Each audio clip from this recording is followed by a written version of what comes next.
चंद्रमा पर मिशन भेजने के उद्देश्यों को लेकर नासा कहता है कि चंद्रमा पृथ्वी से बना है और यहाँ पृथ्वी के प्रारंभिक इतिहास के साक्ष्य मौजूद हैं। हालांकि पृथ्वी पर ये साक्ष्य भूगर्भिक प्रक्रियाओं की वजह से मिट चुके हैं। जिस चंद्रमा को हम दूर से देखते हैं उसमें अब भारत का चंद्रयान-3 मिशन भेजा जा रहा है। भारतीय अंतरिक्ष अनुसंधान संगठन इसरो का बहुप्रतीक्षित मिशन शुक्रवार को लॉन्चिंग के लिए तैयार है। इसका उद्देश्य चंद्रमा की सतह पर सुरक्षित लैंडिंग का है। अमेरिका के नील आर्मस्ट्रॉन्ग चंद्रमा पर उतरने वाले पहले व्यक्ति थे। उसके बाद से गैर मानव मिशनों की होड़ सी लग गई।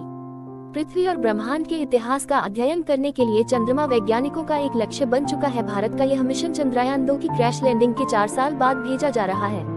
चंद्रयान-3 मिशन सफल होता है तो अंतरिक्ष के क्षेत्र में ये भारत की एक और बड़ी कामयाबी होगी। इस बीच जानना जरूरी है कि चंद्रयान-3 मिशन क्या है, इसका उद्देश्य क्या है, आखिर चंद्रमा पर खोज क्यों की जा रही है, चंद्र मिशनों से मनुष्यों को क्या हासिल होगा, आखिर चंद्रमा पर खोज क्यों की जा रही है। चंद्रयान-3 को मिलाकर अकेले भारत के ही 3 चंद्र मिशन हो जाएंगे।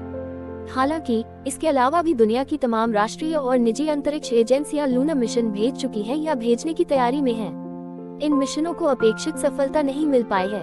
यही कारण है कि आज भी चंद्रमा पर खोज एक चुनौती मानी जाती है।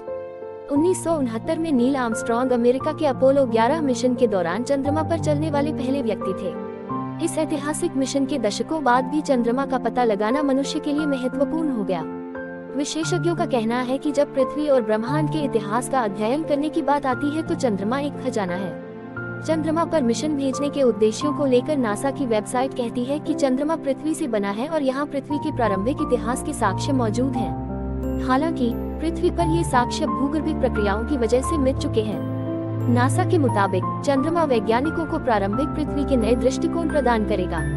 पृथ्वी, चंद्रमा प्रणाली और सौर मंडल कैसे बने और विकसित हुए जैसे सवालों के जवाब वैज्ञानिकों मिल सकते हैं। इसके साथ ही पृथ्वी के इतिहास और संभवतः भविष्य को प्रभावित करने में क्षुद्र ग्रह प्रभावों की भूमिका के बारे में भी पता लगाया जा सकता है। अमेरिकी एजेंसी की माने तो चंद्रमा अनेक रोमांचक इंजीनियरिंग चुनौतियां पेश करता है।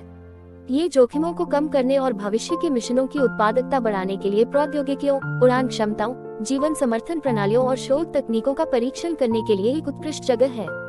चंद्र मिशनों से मनुष्यों को क्या हासिल होगा? चंद्रमा की यात्रा मनुष्यों को दूसरी दुनिया में रहने और काम करने का पहला अनुभव प्रदान करेगी। यात्रा हमें अंतरिक्ष के तापमान और चरम विकिरण में उन्नत सामग्रियों और उपकरणों का परीक्षण करने की अनुमति देगी। मनुष्य सीखेंगे कि मानवीय कार्यों में सहायता करने, दूरस्थ स्थानों का पता लगाने और खतरनाक क्षेत्रों में जानकारी इकट्ठा करने के लिए रोबोटों का सर्वोत्तम उपयोग कैसे किया जाए। नासा कहता है कि चंद्रमा पर सफलतापूर्वक उपस्थिति स्थापित करके मनुष्य पृथ्वी पर जीवन को बढ़ाएंगे और अपने सौरमंडल के बाकी हिस्सों और उससे आगे का पता लगाने के लिए तैयार होंगे। पृथ्वी से कम गुरुत्वाकर्षण और अधिक विकिरण वाले वातावरण में अंतरिक्ष यात्रियों को स्वस्थ रखना चिकित्सा शोधकर्ताओं के लिए एक अहम चुनौती है।